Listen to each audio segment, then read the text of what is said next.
Hello everyone, स्वागत है आप सभी का इम्पैक्ट एकेडमी के यूट्यूब चैनल पर। तो चलिए आज हम स्टार्ट करते हैं हमारी थर्ड क्लास, जो कि हमारा टॉपिक चल रहा है मैग्नेटिक इफेक्ट ऑफ करंट, जहाँ पे हम देख रहे हैं कि मैग्नेट जो है वो किस तरीके से इंटरेक्ट करती हैं और किसी भी अगर करंट चल रहा है किसी कंडक्टर के अंदर से तो वो एज अ मैग्नेट बिहेव करता है। उसकी प्रॉपर्टीज़, उसकी कैसा फील्ड होगा, उसकी लाइन्स कैसी होंगी, उसके ऊपर फोर्स कितनी लगेगी, उस चीज़ के बारे में हमारा जो है चैप्टर यहाँ पे चल रहा है। ठीक है, चलिए जी स्टार्ट करते हैं फिर अपनी क्लास के क्वेश्चंस। ओके, क्वेश्चन 80 तक हमने कंप्लीट कर लिए थे। आज हमारे पास 81 क्वेश्चन। ये कह रहा है the magnetic field can not exert any force.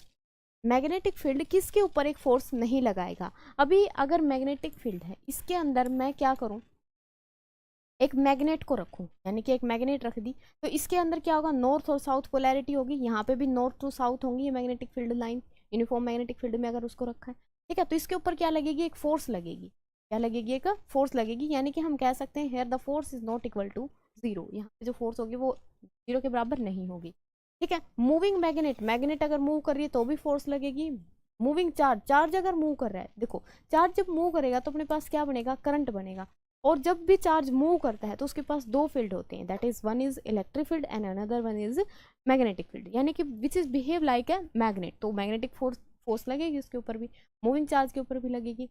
फिर स्टेशनरी मैग्नेट, अगर मैग्नेट हमने प्लेस कर रखे स्टेशनरी है बट उसके ऊपर भी फोर्स यहाँ पे लगेगी। लास्ट ऑप्शन है स्टेशनरी चार्ज, चार्ज अगर स्टेशनरी है, अगर चार्ज स्टेशनरी है तो याद रखना उसके पास कौन सा फील्ड होगा, ओनली ऑन इलेक्ट्रिक फील्ड। और मूविंग चार्ज के पास होगा यहाँ पे इलेक्ट्रिक फील्ड प्लस मैग्नेटिक। ठीक है, तो इलेक्ट्रिक फील्ड है तो वहाँ पे मैग्नेटिक फील्ड की कोई भी फोर्स एक्ट नहीं करेगी। ठीक है, ऑप्शन डी यहाँ पे करेक्ट रहेगा। Magnetic field is measured in, magnetic field को हम किस में मेजर करते हैं। देखिए अगर यहाँ पे सिंपल पूछता कि what is the SI unit, क्योंकि एसआई यूनिट बेसिकली क्या होती है, मेजरमेंट के लिए यूनिट यूज करते हैं हम, है ना। वो क्या है मैग्नेटिक फील्ड के लिए, B, magnetic field denoted by B, that is tesla. क्या है, टेस्ला, और इसको हम डिनोट करते हैं टी से। अब टेस्ला जैसे यहाँ पे कुछ भी नहीं दिख रहा है, यानी कि यहाँ पे ड्राइव्ड यूनिट की बात कर रहे हैं। अगर यहाँ से बात करते हैं तो एक current carrying magnetic current carrying wire है, उसके ऊपर मैग्नेटिक फील्ड की कितनी फोर्स लगती है, that is equal to I B L sine theta. आप सभी को याद होगा ये फोर्स लगती है किसके ऊपर, एक करंट कैरिंग कंडक्टर के ऊपर। ठीक है, इन मैग्नेटिक फील्ड यहाँ से बी की वैल्यू निकालनी। देखिए साइन थीटा कोई एक नंबर देगा, यानी कि इसकी कोई यूनिट नहीं होगी। यहाँ से पी की अगर यहाँ से हमें यूनिट निकालनी तो क्या करें हम, F divided by I, and यहाँ पे डिवाइड करेंगे तो यहाँ पे क्या आ जाएगा, एल। ठीक है, क्या आ जाएगा, एल। यहाँ से देखो फोर्स के लिए न्यूटन, अगर यहाँ से बात करेंगे करंट के लिए कितनी होगी, एम्पियर, और लेंथ के लिए क्या होगी, metre, that is newton, newton metre पर एम्पियर। ठीक है, न्यूटन पर मीटर एम्पियर, ये अपना जो करेक्ट ऑप्शन रहेगा। नेक्स्ट क्वेश्चन की बात करते हैं, the axis of earth magnetic field is incline with the geographical axis at an angle of. ये हमने कल भी बात करी थी कि जो ज्योग्राफिकल एक्सिस है एंड द मैग्नेटिक एक्सिस जो है अर्थ की, वो कितने डिग्री पे अलाइन है एक दूसरे के, that is an 15 degree alignment. ठीक है, उनके बीच में जो एंगल बन रहा है वो कितने डिग्री का है, यहाँ पे 15 डिग्री का है। क्लियर है ना। Next question, magnitude of magnetic field produce around a conductor depends upon. अगर मैग्नेटिक फील्ड देखें किसके अराउंड, करंट कैरिंग कंडक्टर के ऊपर। ठीक है, यानी कि ये अपने पास एक करंट कैरिंग कंडक्टर है आई, हमें पता है कि अगर स्ट्रेट कंडक्टर है उसका जो मैग्नेटिक पैटर्न्स जैसे बनते हैं, जो मैग्नेटिक लाइंस के लिए वो कैसे बनते हैं, कॉन्सेंट्रिक सर्कल्स बनते हैं। अब ये पूछ रहा है जो मैग्नीट्यूड होगा, जो मैग्नेटिक फील्ड यहाँ पे प्रोड्यूस हो रहा है, produce around a conductor depends on, वो किसके ऊपर डिपेंड करेगा, वो टोटली डिपेंड करेगा इसके अंदर कितना करंट जा रहा है। ठीक है, किसके ऊपर डिपेंडेंसी रहेगी, उसकी विद्युत धारा उसके अंदर से कितनी बह रही है, that is the current flowing in the conductor. ठीक है, चलिए जी नेक्स्ट क्वेश्चन। नेक्स्ट कह रहा है कि फ्लेमिंग के वाम हस्त नियम में मध्यम उंगली किसकी दिशा इंगित करती है। In Fleming left hand rule middle finger represent the direction of. देखो अगर मैं यहाँ पे बात करूँ, ये हम मान लेते हैं अपना थंब, और ये है फर्स्ट फिंगर, और ये है अपनी मिडल फिंगर। ठीक है, समझाने के लिए ये अपना हाथ है, मान लेते हैं ये क्या है, थंब, ये है फर्स्ट फिंगर, और ये है अपनी कौन सी, मिडल फिंगर। अब ये बात कर रहा है कि मिडल फिंगर जो है वो किसकी डायरेक्शन देती है।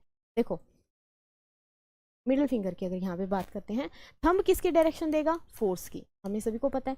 ऐसे याद रखते हैं ना इसको, फादर मदर चाइल्ड। ठीक है, फादर फोर मतलब कि फोर्स, जो फर्स्ट फिंगर है ये देगी किसकी, मैग्नेटिक फील्ड की, और ये जो मिडल फिंगर है ये किसकी देगी, करंट की डायरेक्शन। ठीक है, तो इसने किसके पूछे है अपने, अपने से मिडल फिंगर के लिए। मिडल फिंगर किसकी डायरेक्शन देगी, फ्लेमिंग लेफ्ट हैंड रूल की बात कर रहा है तो वो करंट की डायरेक्शन देगी। ठीक है, करंट में भी कौन सा, फ्लोइंग करंट। यहाँ पे सी के साथ नहीं जाएंगे हम, टी के साथ जाएंगे। ठीक है, ये करंट फ्लोइंग होना चाहिए। एक इंड्यूस्ड करंट होता है, एक अपने पास क्या होता है, फ्लोइंग करंट, जो कि कंडक्टर के अंदर ऑलरेडी चल रहा है। ठीक है, तो ये किसकी डायरेक्शन देता है, उसकी डायरेक्शन देता है। ये फोर्स की देगा, और जो फर्स्ट फिंगर है ये किसकी देगी अपने पास, मैग्नेटिक फील्ड की। Clear. The north south polarity of an electromagnet can be found easily by using. North south polarity अगर हमें निकालनी है, कल हमने एक रूल पढ़ा था यहाँ पे, वो रूल क्या था कि अगर मेरे पास बन रहा है इस तरीके से, नॉर्थ ऐसे था, नॉर्थ डायरेक्शन के लिए ये थी इस तरीके से, और साउथ के लिए क्या था, इस तरीके से। ठीक है, इसको हमने क्या बोला था, क्लॉक रूल बोला था। अगर अपना जा रहा है एंटी क्लॉक, यानी कि करंट कैसा जा रहा है, एंटी क्लॉक वाइज, तो हम क्या कहेंगे, वहां पे कैसी पोलैरिटी बन रही है अपनी, नॉर्थ। और अगर जा रहा है करंट कैसा, क्लॉक वाइज, करंट कैसे जा रहा है, क्लॉक वाइज, इसमें कैसे है, एंटी क्लॉक। ठीक है, क्लॉक वाइज होगा तो हमारे पास जो पोलैरिटी आएगी वो कैसी आएगी, साउथ। कैसी आएगी, साउथ। ये सिंबल इसे याद रख सकते। अब ये कह रहा है कि लेफ्ट हैंड थंब रूल, नहीं। फ्लेमिंग लेफ्ट हैंड रूल, ना। फ्लेमिंग राइट हैंड रूल, नहीं। यहाँ पे क्या चूज करेंगे हम, none of this, because the rule, इसका नाम क्या है, क्लॉक रूल। ठीक है, क्लॉक रूल बोलेंगे इसको। चलिए जी, नेक्स्ट क्वेश्चन है, फ्लेमिंग राइट हैंड रूल के अंदर direction of induced current will be given by.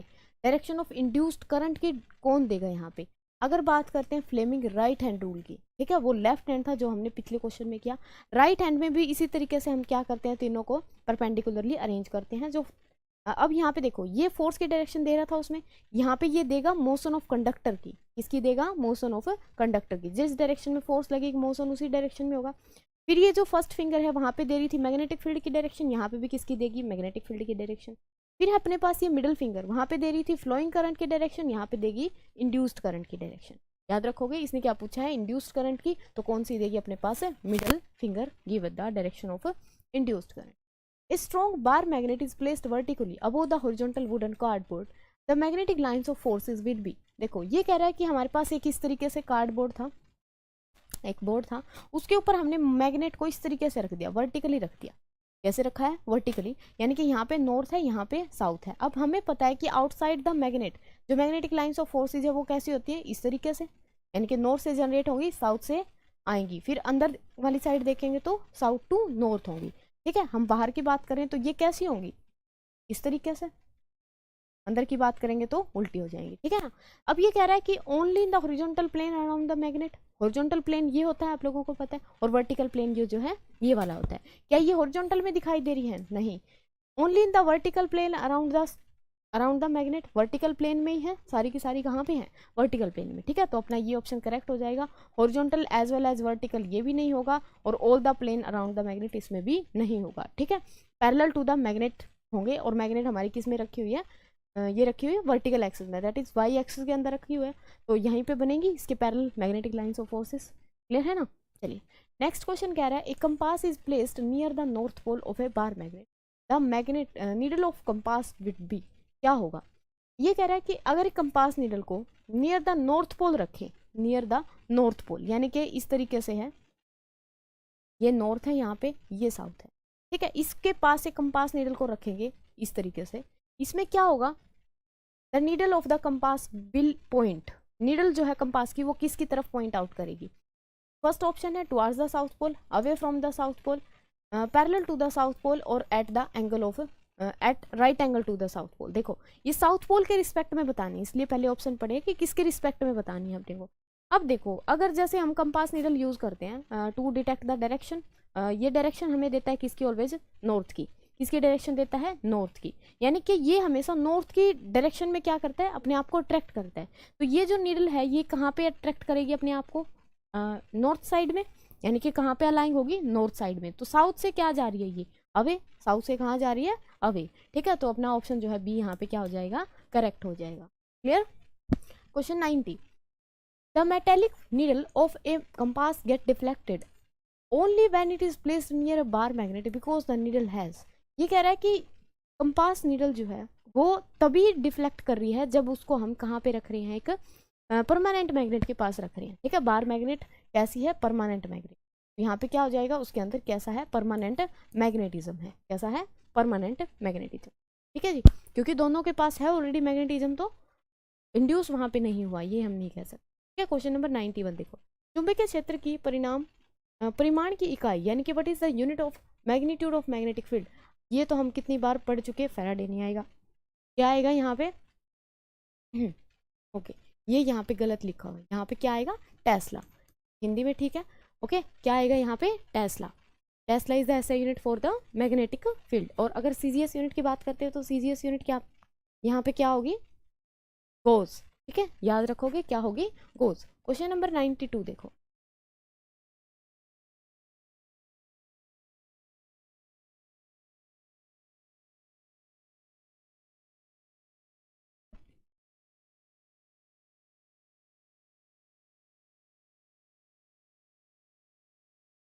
Okay ji, question number 92 देखेंगे, क्या है, वृत्ताकार लपेटों की संख्या बढ़ाने से परिनालिका के चुंबकीय क्षेत्र में क्या प्रभाव पड़ेगा।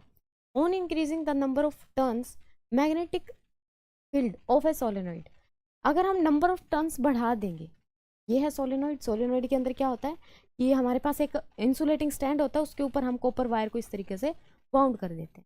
ये कह रहा है कि जितने ये ज़्यादा लपेटे हम यहाँ पे देंगे, यानी कि एन को इंक्रीज करेंगे, तो मैग्नेटिक फील्ड जो है वो क्या करेगा, ऑब्वियसली वो क्या करेगा, इंक्रीज करेगा। ठीक है, ऑप्शन बी यहाँ से क्या रहेगा, अपना करेक्ट ऑप्शन रहेगा। क्लियर है, ओके।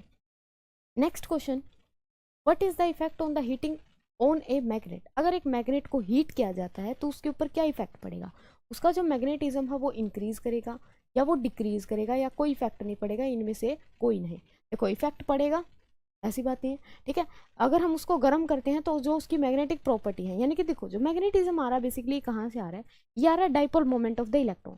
ठीक है, इलेक्ट्रॉन स्पिन कर रहे हैं, वहाँ पे डाइपोल मोमेंट क्रिएट हो रही है, और उसकी वजह से मैग्नेटिज्म जो है, मतलब पैरा पैरो डाया, इस तरीके से हमने डिफ्रेंशिएट करा।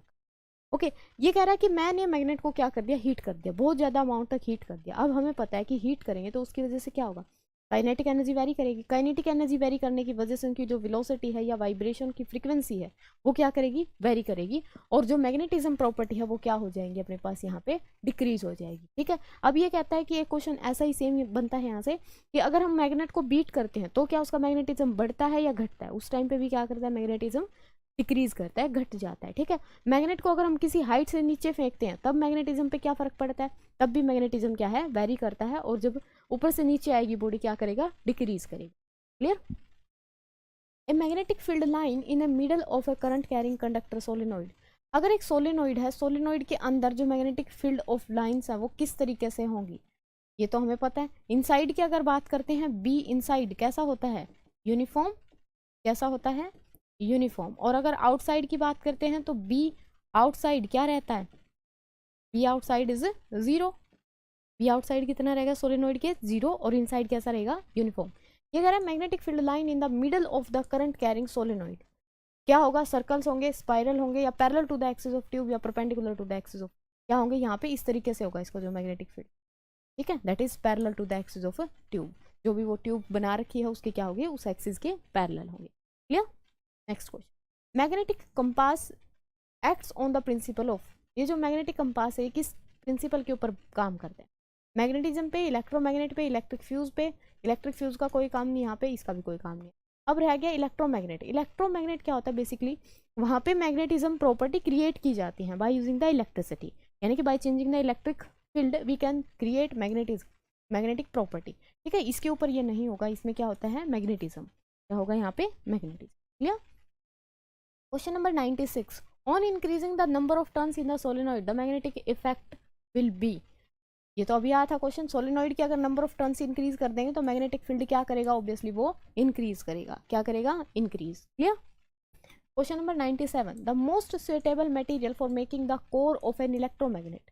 विद्युत चुंबक का क्रोड बनाने के लिए सबसे उपयुक्त पदार्थ कौन सा है। अगर हम सबसे बेस्ट मटेरियल की बात करते हैं तो वो यहाँ पे कौन रहेगा, that is soft iron. Why soft iron, क्योंकि सॉफ्ट आयरन के पास मतलब कि जल्दी गेन करता है, ये मैग्नेटिज्म की जो प्रॉपर्टी है जल्दी उसको गेन करता है, और जैसे ही हम स्विच ऑफ कर देंगे तो वो उसको उतनी ही जल्दी क्या कर देगा, लॉस कर देगा। ठीक है ना, तो इसके पास क्या है, ये प्रॉपर्टी है, यानी कि जल्दी ये अपने पास कैप्चर भी कर लेता है और जल्दी उसको रिमूव भी कर देता है। क्लियर है इतनी बात, ओके जी। क्वेश्चन नंबर नेक्स्ट क्वेश्चन यहाँ पे कह रहा था unit for measuring magnetic field को मेजर करने के लिए यहाँ पे कौन सी यूनिट हम यूज करते हैं? देखो एक फॉर्मूला, अब यहाँ पे यूनिट देख लेना पहले तो कि किसके रेफरेंस में हमें बतानी है। फाई हमें पता है ये होता है बी ए कोस थीटा, और यहाँ पे फाई को हम क्या बोलते हैं? Magnetic flux. क्या बोला जाता है यहाँ पे? Magnetic flux. यहाँ से एक बार इसकी जो वैल्यू है वो कैलकुलेट आउट करोगे, मतलब मैग्नेटिक फील्ड की जो यूनिट है वो यहाँ से कैलकुलेट आउट करोगे, ठीक है। यहाँ पे मैग्नेटिक फ्लक्स की जो यूनिट है वो क्या रहती है? वेबर, आप लोगों को पता होगा। इसकी हमें निकालनी है, और जो ए है area that is meter square, ठीक है। तो यहाँ से एक बार बताओ क्या आएगा?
हाँ जी, तो यहाँ से निकालेंगे तो क्या आएगा अपने पास? अगर हमें b की वैल्यू यहाँ से कैलकुलेट आउट करनी है, that is b is equal to phi over A, और फाई के लिए हम यूज करते हैं वेबर, और एरिया के लिए हम यूज करेंगे यहाँ पे मीटर स्क्वायर।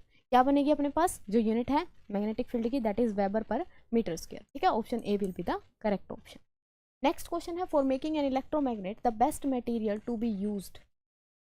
एक इलेक्ट्रोमैग्नेट बनाने के लिए कौन सा हम बेस्ट मटेरियल यहाँ पे यूज करेंगे? तो आप लोगों को पता होगा हम यहाँ पे क्या यूज करेंगे? सॉफ्ट आयरन, ठीक है। अगर हमें इलेक्ट्रोमैग्नेट बनानी है, जब भी इलेक्ट्रिसिटी का लिंक आ जाए मैग्नेट के साथ, तो हम वहाँ पे हमेशा हम क्या यूज करेंगे? Soft iron. Clear? By inserting a soft iron piece into a solenoid the strength of magnetic field. ये कह रहा है कि इन अंदर हम क्या लेते हैं, इसके सोलेनोइड के अंदर एक इंसुलेटिंग स्टैंड होता है। अब इस इंसुलेटिंग स्टैंड में यहाँ पे मैंने क्या कर दिया? एक सॉफ्ट आयरन की कोर को इंसर्ट कर दिया। देन बताओ उसका जो मैग्नेटिक फील्ड है वो किस तरीके से होगा? वो मैग्नेटिक फील्ड क्या करेगा? इंक्रीज करेगा। क्यों? क्योंकि उसके पास क्या आ जाएंगी? मैग्नेटिक प्रॉपर्टी आ जाएंगी, ठीक है। ज्यादा मैग्नेटिज्म बढ़ जाएगा। यानी कि एक तो उसके अंदर इंसुलेटिंग स्टैंड था, दूसरा उसके अंदर हमने क्या डाल दिया? एक कंडक्टिंग डाल दिया जो कि सॉफ्ट आयरन है, ठीक है। मैग्नेटिक प्रॉपर्टीज के पास, यानी कि फेरोमैग्नेटिक सब्सटेंस हम कह सकते हैं, डायरेक्टली हमने इंसर्ट कर दी। क्लियर?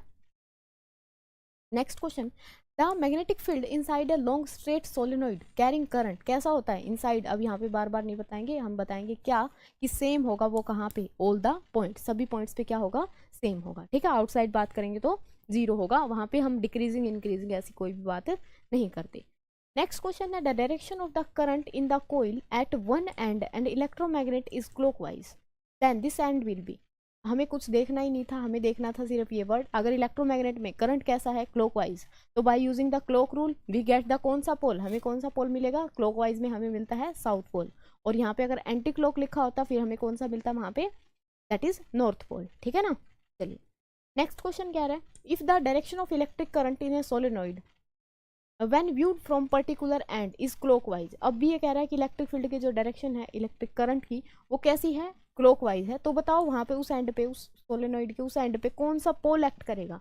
मतलब इससे हमारे पास कौन सा पोल आएगा? तो यहाँ पे भी हम सेम आंसर देंगे, दैट इज साउथ पोल। कौन सा पोल बनेगा? साउथ, ठीक। नेक्स्ट क्वेश्चन कह रहा है, एक धारावाही परिनालिका के अंदर एक नरम लोहे की छड़ रखी गई है, परिनालिका के भीतर चुंबकीय क्षेत्र क्या होगा? ए soft iron bar is inserted. क्या कर दिया हमने? एक सॉफ्ट आयरन बार को इंसर्ट कर दिया कहाँ पे? करंट कैरिंग सोलेनोइड के अंदर। तो magnetic field inside the solenoid क्या करेगा? सेम रहेगा, बढ़ेगा, घटेगा, या फिर जीरो हो जाएगा? क्या रहेगा? क्या हो जाएगा वहाँ पे? बढ़ जाएगा, ठीक है। यहाँ पे तो क्वेश्चन 2-3 रिपीट हो चुके हैं। ओके जी। Electric generator work, electric generator जो है ये किसके ऊपर वर्क करता है? फर्स्ट है ऑन इलेक्ट्रोमैग्नेटिक इंडक्शन, जिसको हम बोलते हैं EMI, on the principle of cell, on the principle of resistance, या on the principle of magnetic induction principle. Magnetic induction principle ऐसा कोई प्रिंसिपल होता ही नहीं है, इसी को बोलते हैं इलेक्ट्रोमैग्नेटिक इंडक्शन। ठीक है, मैग्नेट से मैग्नेट बनाते हैं तो वहाँ पे उसको सिंपल इंडक्शन बोलते हैं, इंड्यूस्ड प्रॉपर्टी बोला। ठीक है, तो याद रखना अपना जो जनरेटर है ये किस प्रिंसिपल के ऊपर बेस्ड होता है, that is on the EMI, that is electromagnetic induction. क्या रहेगा, इलेक्ट्रोमैग्नेटिक इंडक्शन। क्लियर है। In the right hand thumb rule, the thumb represent the direction of, right hand thumb rule ये होता है हमारा राइट हैंड, सॉरी ये होता है राइट हैंड थंब रूल। ठीक है, ये किसकी डायरेक्शन देता है, ये मोशन ऑफ कंडक्टर की देगा या फिर मैग्नेटिक फील्ड की देगा, इंड्यूस्ड करंट की देगा या फिर फ्लोइंग करंट की देगा। देखो जी जो राइट हैंड रूल है, राइट हैंड रूल एक होता है राइट हैंड थंब रूल और एक है सिंपल राइट हैंड रूल, ये वही है जिसकी हमने बात की थी, फ्लेमिंग राइट हैंड रूल, इसी को लिखा हुआ है।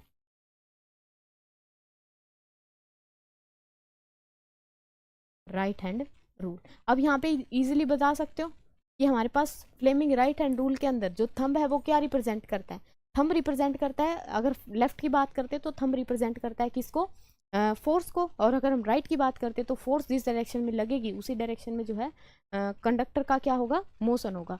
ठीक है, तो यहाँ पे हम बता सकते हैं कि motion of conductor represented by the thumb, okay, thumb of the right hand. Clear.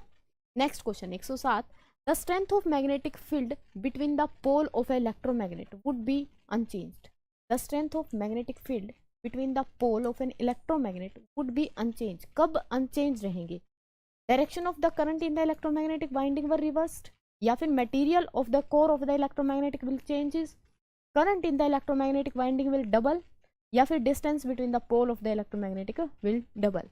देखो यहाँ पे इन तीनों केसेस में मैग्नेटिक फील्ड की जो वैल्यू है वो बदल जाएगी, ये कह रहा है कि कब वो अनचेंज रहेगी। देखो इसमें है क्या, बेसिकली ये हमारे पास एक करंट कैरिंग कंडक्टर है और इसमें हमने एक मैग्नेटिक मटेरियल को रखा है जिसको हम बनाना चाहते हैं यहाँ पे मैग्नेट। ठीक है, क्या बनाना चाहते हैं, उसको मैग्नेट बनाना चाहते हैं। अगर यहाँ से करंट को मैं वेरी करवा दूँ, करंट को ज़्यादा कर दूँ तो ज़्यादा स्ट्रॉन्ग मैग्नेटिक बनेगा, ज़्यादा स्ट्रॉन्ग मैग्नेट बनेगा, यानी कि इसकी मैग्नेटिक जो इसका मैग्नेटिक फील्ड आएगा टोटल वो क्या आएगा, ज़्यादा आएगा, अनचेंज नहीं रहेगा। ठीक है, तो ये तीनों ऑप्शन यहाँ पे नेगलेक्ट हो जाएंगे, ओनली फर्स्ट ऑप्शन। अगर यहाँ पे डायरेक्शन चेंज कर देंगे यानी कि पॉजिटिव नेगेटिव पोल्स को पोलैरिटी में अगर चेंज कर दूँ वहाँ पे कोई भी फर्क नहीं पड़ेगा। Clear. Next question, the force experienced by a current carrying conductor placed in a magnetic field is largest at what angle, किसके ऊपर बतानी है, करंट कैरिंग कंडक्टर के ऊपर। हमें बताया कि फोर्स कितनी लगती है, IBL sin थीटा, ये सो सारे कांस्टेंट हैं, कांस्टेंट ही रहेंगे।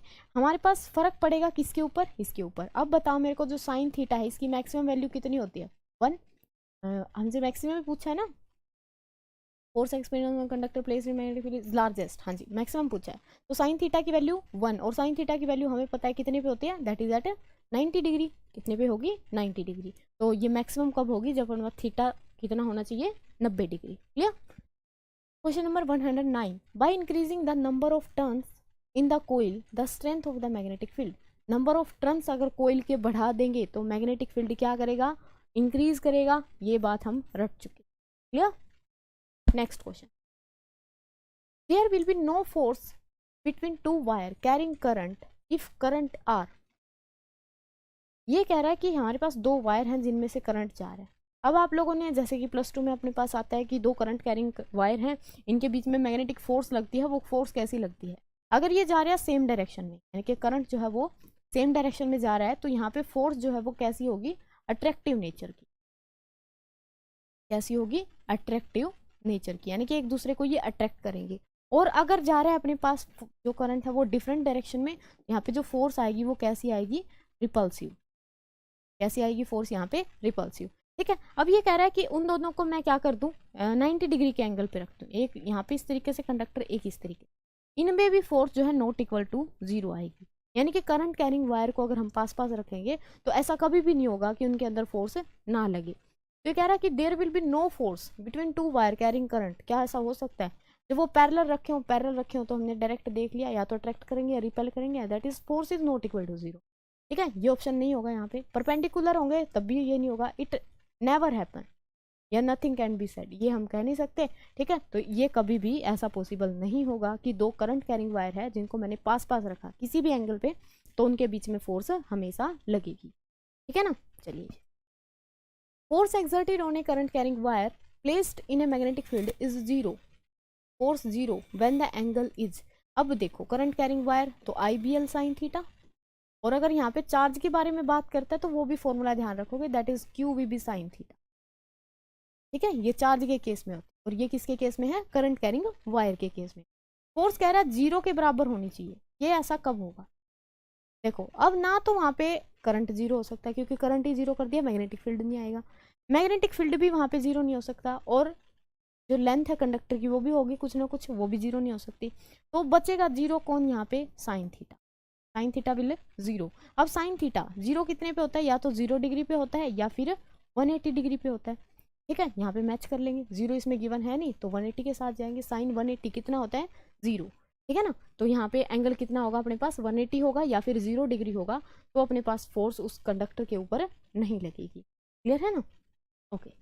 Electromagnets are used in, electromagnet जो है किस में यूज की जाती है, डायनामो के अंदर यूज की जाती है, इलेक्ट्रिक बेल में यूज की जाती है, टेलीफोन्स में, सभी जगह पे जो है इलेक्ट्रोमैग्नेट यहाँ पे यूज की जाती है। ओके, चलिए जी। Except iron another metal which attract by magnet, कौन सी मेटल है जो, देखो अब हम कहते हैं कि मेटल जितनी भी हैं लगभग सारी जो है कंडक्टर्स है। ठीक है, क्या सभी के पास मैग्नेटिक प्रॉपर्टी है, नहीं, सभी के पास नहीं है। क्यों नहीं है, क्योंकि कुछ मैग्नेट जो है वो कैसी हैं, डायमैग्नेटिक है, यानी कि उनका जो लास्ट वाला सेल है वो पूरा का पूरा क्या है, फील्ड है। ठीक है, इस वजह से वो मैग्नेटिक प्रॉपर्टी शो नहीं करती, होता है उनके अंदर मैग्नेटिज्म बट उसको इंड्यूस करवाना पड़ता है। ठीक है ना, गोल्ड नहीं करेगा, सिल्वर भी नहीं करेगा, मरकरी भी नहीं करेगा, तो आयरन के अलावा कौन सा है इन चारों ऑप्शन में से, निकिल, जो कि अपने को क्या दिखाएगा, मैग्नेटिक प्रॉपर्टी दिखाएगा। चलिए जी। Copper wire can not be used for, copper wire जो है वो किस उसमें यूज नहीं कर सकते, लाइव वायर में, न्यूट्रल वायर में, अर्थ वायर में, या फिर फ्यूज वायर में। देखो फ्यूज वायर का अलग ही फंडा है इसमें। ठीक है ना, फ्यूज वायर हम किसका बनाते हैं, एक ऐसा ही एलोय का बनाया जाता है, मतलब एक हम कह सकते हैं मिक्सचर ऑफ मेटल्स होता है जिनका रेजिस्टेंस बहुत लो होता है। ठीक है ना, बहुत कम होता है जिनका रेजिस्टेंस, ऐसा हम बनाएंगे, या फिर हम कह सकते हैं कि रिक्वायरमेंट के अकॉर्डिंग यहाँ पे हम फ्यूज वायर वो करते हैं, बनाते हैं। बाकी आप लोगों को पता होगा कि ये जो वायर्स हैं ये किसकी बनी होती है, हमारी मोस्टली कॉपर की बनी। ठीक है ना, बेस्ट कंडक्टर अगर पूछे तो वो कौन सा होता है, सिल्वर। ठीक है ना, okay. A current carrying conductor is placed in a magnetic field perpendicularly, then the direction of force on the conductor would be, कैसी लगेगी डायरेक्शन उसके ऊपर, करंट कैरिंग कंडक्टर था, प्लेस कर दिया मैग्नेटिक फील्ड के अंदर परपेंडिकुलरली, यानी कि इस तरीके से था मैग्नेटिक फील्ड, और इसके अंदर हमने बिल्कुल परपेंडिकुलर यहाँ पे करंट कैरिंग वायर रख दिया, then the direction of force in the conductor कैसी होगी, परपेंडिकुलर होगी, या फिर पैरेलल होगी, या फिर एट सम एंगल होगी, या perpendicular to the conductor and the field. ठीक है, यहाँ पे देखो करंट जा रहा है, मैग्नेटिक फील्ड राइट हैंड कौन सा लगाएंगे, left hand, Fleming left hand rule. ठीक है ना, मैग्नेटिक फील्ड उधर जा रहा है, ये मैग्नेटिक फील्ड दिखाता है, ये दिखाता है अपने पास करंट, और ये दिखाता है फोर्स को, फोर्स कहाँ जा रही है, इनवर्ड। अब ये कह रहा है कि परपेंडिकुलर होगी, पैरेलल होगी, या फिर एट एन एंगल होगी, या perpendicular to the conductor and the field, field और जो कंडक्टर है इन दोनों के कैसी होगी, परपेंडिकुलर, कैसी होगी इन दोनों के, perpendicular, that is option C will be the correct option. Next question, which of the following correctly describe the magnetic field near a long solenoid wire, कौन सा दिखाता है, long straight wire. Okay, long straight wire है तो उसके around जो field lines आएंगी वो कैसी आएंगी, field line consisting straight lines, straight line नहीं होती अगर अगर हम बात कर रहे हैं किसकी, एक स्ट्रेट कंडक्टर की जिसमें से करंट आई जा रहा है। Field line consisting of straight line parallel to the wire, नहीं। कंसिस्टिंग ऑफ कॉन्सेंट्रिक सर्कल्स, क्या होंगे यहाँ पे, कॉन्सेंट्रिक सर्कल्स होंगे इस तरीके से, और जैसे जैसे हम इस वायर से दूर जाते जाएंगे जो फील्ड स्ट्रेंथ है वो क्या होती जाएगी, डिक्रीज होती जाएगी। ठीक है, तो याद रखना ये कैसी होती हैं, कॉन्सेंट्रिक सर्कल्स की फॉर्म में। ठीक है, ये ऑप्शन भी यहाँ पे, ये रेडियल लाइंस बोल रहे हैं, रेडियल लाइंस भी नहीं होंगे यहाँ। क्लियर, चलिए नेक्स्ट क्वेश्चन क्या रहा है कि alnico is an alloy, alnico एक एलोय है जो किसकी बनी होती है। अगर हम यहाँ पे एल्निको की कंपोजिशन की बात करें तो ये मेन कंपोनेंट होते हैं इसके अंदर ये वाले, लेकिन ये कंपाउंड से बनाई जाती है, किससे बनाई जाती है, कंपाउंड से। उस कंपाउंड के अंदर यहाँ पे निकिल भी मिलता है, क्या मिलता है, निकिल।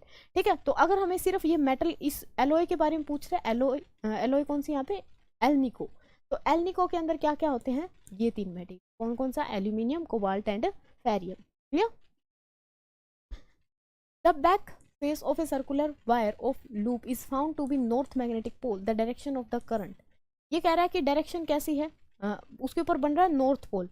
अब नॉर्थ पोल के लिए इस तरीके से होता है, नॉर्थ पोल है तो डायरेक्शन कैसी है, इस तरीके से, यानी कि कैसी है, anti clockwise, according to clock rule कैसी है, एंटी क्लॉकवाइज। यहाँ पे हम बता देंगे डायरेक्ट मैग्नेटिक पोल नॉर्थ दिखा रहा है तो कैसी होगी डायरेक्शन उसकी, वामावृत, that is anti clockwise. Clear. Question number 190, the magnetic field exert no force, magnetic field किसके ऊपर फोर्स नहीं लगाएगा। याद करो अपना फर्स्ट क्वेश्चन जो आज आते ही किया था, क्या था, मैग्नेट के ऊपर नहीं लगाएगा, एक स्टेशनरी इलेक्ट्रिक चार्ज के ऊपर नहीं लगाएगा। अगर चार्ज स्टेशनरी है तो उसके पास ओनली ऑन इलेक्ट्रिक फील्ड मिलेगा, और इलेक्ट्रिक फील्ड के ऊपर मैग्नेटिक फील्ड की कोई भी फोर्स नहीं लगती। मैग्नेट के साथ इंटरेक्ट करती हैं, और जो चार्जेस हैं वो चार्ज के साथ इंटरेक्ट करते हैं। लेकिन अगर चार्ज मूव करना स्टार्ट कर देता तो वो एज ए मैग्नेट बिहेव करता, दैट्स वाई उसके ऊपर क्या लगती है, एक फोर्स लगती है। ठीक है, तो स्टेशनरी चार्ज के ऊपर कभी भी फोर्स नहीं लगेगी। ओके जी, चलिए। विच of the following is associated with the Fleming left hand rule, not associated। Fleming left hand rule में क्या होता है अपने पास, force, magnetic field, current. First ही रेजिस्टेंस, यही आ जाएगा आंसर। नॉट रिलेटेड पूछा है, मैग्नेटिक फील्ड भी है, फोर्स भी है और करंट भी है। ठीक है, रेजिस्टेंस यहाँ पे लिंक नहीं है किसके साथ, फ्लेमिंग लेफ्ट हैंड रूल। ठीक है ना। Question number next, an electric motor is a device which convert, electric motor हम क्या देते हैं मोटर को, इलेक्ट्रिसिटी यानी कि electrical energy, we provide electrical energy, and जो मोटर है वो क्या करती है, फिर कुछ ना कुछ काम करती है, दैट इज अपने को मिलती है वहां पे मैकेनिकल एनर्जी। कैसे एनर्जी मिलती है अपने को वहां से, mechanical energy, that's why motor convert electrical energy into the mechanical energy. ऐसा ऑप्शन दिख रहा है यहाँ पे, फर्स्ट ऑप्शन है। ठीक है, दैट इज इलेक्ट्रिकल एनर्जी जो है वो कन्वर्ट कर देगी किसमें, मैकेनिकल एनर्जी। ठीक है, an electric motor the direction of the current in the coil changed once in each. अगर इलेक्ट्रिक मोटर की बात करते हैं तो एक जो है अपने पास क्या है, डायरेक्शन ऑफ करंट कितना टाइम बाद जो है वो चेंज हो जाती है। हमें पता है हाफ रोटेशन के बाद उसकी जो डायरेक्शन है वो क्या हो जाती है, चेंज हो जाती है। ठीक है ना, तो हम बताएंगे after each half rotation the direction of the current will changed. ठीक है ना, इसी में भी इसी तरीके से।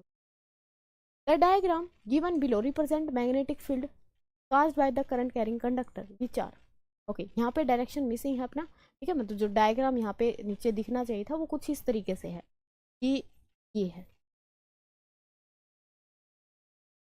ठीक है, ये जो लाइंस हैं अब ये कैसी हैं, रेडियल, आउटवर्ड रेडियल हम बोलेंगे इसको, स्ट्रेट भी नहीं है ये, सर्कुलर भी नहीं है, कुछ रेडियल टाइप है। तो ये किसके द्वारा बनाई जाती हैं, ये हम बताएंगे कि एक स्ट्रेट कंडक्टर कैसे बनाता है, सर्कुलर सर्कल्स बनाता है, यानी कि हम बोलेंगे यहाँ पे कॉन्सेंट्रिक सर्कल कैसे बनाता है, कॉन्सेंट्रिक सर्कल।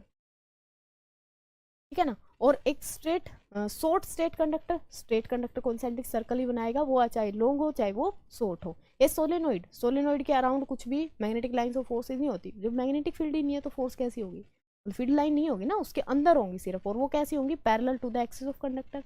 बच गया कौन यहाँ से, सर्कुलर कोइल। ठीक है, अगर हम बात करते हैं एक सर्कुलर कोइल की, करंट कैरिंग कोइल है इस तरीके से, यहाँ पे क्या होगा, मैग्नेटिक लाइंस ऑफ फोर्सेस कुछ इस तरीके से मिले,